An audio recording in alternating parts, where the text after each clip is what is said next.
আসসালামু আলাইকুম ওয়া রাহমাতুল্লাহি ওয়া বারাকাতুহু। প্রিয় শিক্ষার্থী ভাইরা, তোমরা ইতিমধ্যে জেনে গেছো যে আমি কি ক্লাস নিব।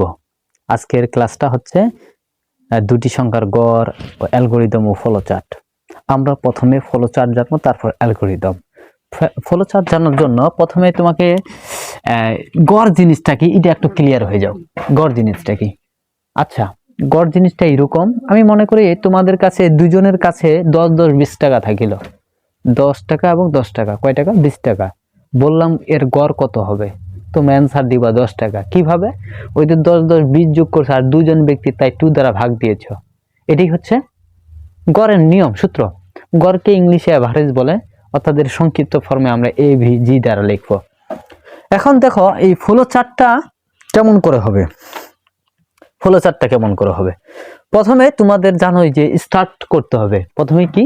স্টার্ট। তাহলে আমি প্রথমে স্টার্ট শুরু করলাম, আমি স্টার্ট লিখলাম। এরপর আমাদের কাজ কি? আমাদের হচ্ছে ইনপুট। আচ্ছা, কয়টি সংখ্যা? ইনপুটটা দেখতে কেমন? সামুদ্রিকের নেই।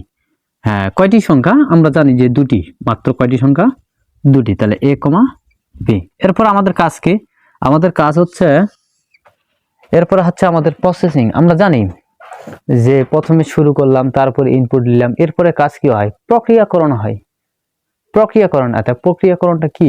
যেটা প্রসেসিং চিত্রটা, অর্থাৎ আয়ত চিত্রটা, সেখানে কি হবে? আমরা ডাইরেক্ট অ্যাভারেজ দিয়ে দিব। অ্যাভারেজের সূত্রটা কি? যে সংখ্যা দুটো নিচে সেটাকে 2 দ্বারা ভাগ দিব। তাহলে আমরা লিখব অ্যাভারেজকে AVG দ্বারা প্রকাশ করা হয়। AVG কত কত বলতো? হ্যাঁ, সেটা হচ্ছে ব্র্যাকেট A + B /2। তারপর আমাদের কাজ কি হবে? আমাদের অলরেডি কাজ শেষ, অর্থাৎ এখন ফলাফল দিবে। আমাদের কাজ কি? এখন ফলাফল। আর ফলাফলের চিত্র কেমন? ওই ইনপুট যেমন ঠিক তদ্রূপ ভাবে আউটপুটটাও হবে। তাহলে আউটপুটটা কেমন? এইরকম। এখানে আমরা আউটপুট না লিখে প্রিন্ট লিখবো। প্রিন্ট কি লিখবো? অ্যাভারেজ।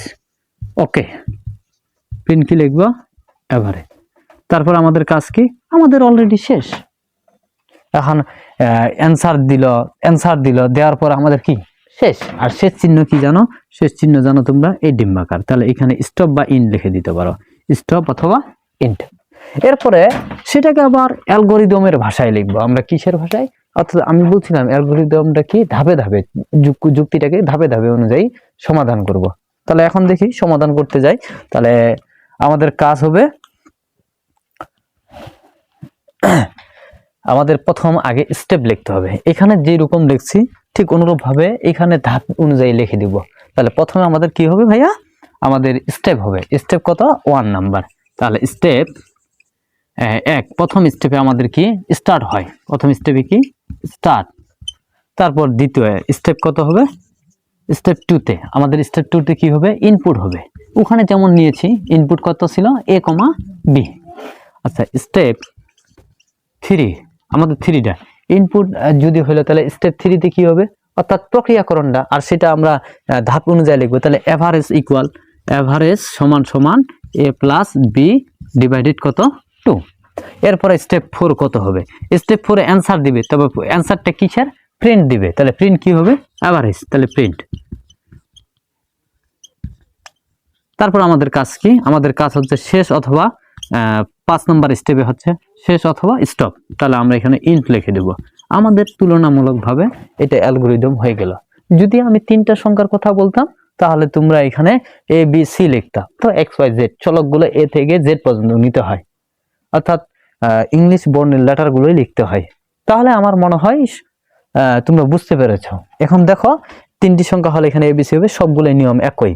আর এটা তোমরা মনে রাখবা, এটা কিন্তু গুরুত্বপূর্ণ। এই জন্য বলতেছি, কারণ কোশ্চিনে অনেকবার দেখা গেছে, এই বোর্ডে অনেক সময় এসেছে।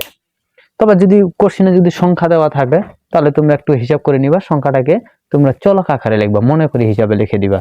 সেটাকে মনে করো 3টি সংখ্যার দিল, প্রথম সংখ্যাটি 10, দ্বিতীয় সংখ্যাটি 20, তৃতীয় সংখ্যাটি 30।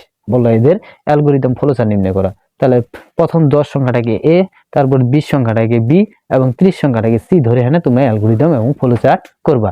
আমি মনে করি তোমরা বুঝতে পেরেছো। ধন্যবাদ সকলকে।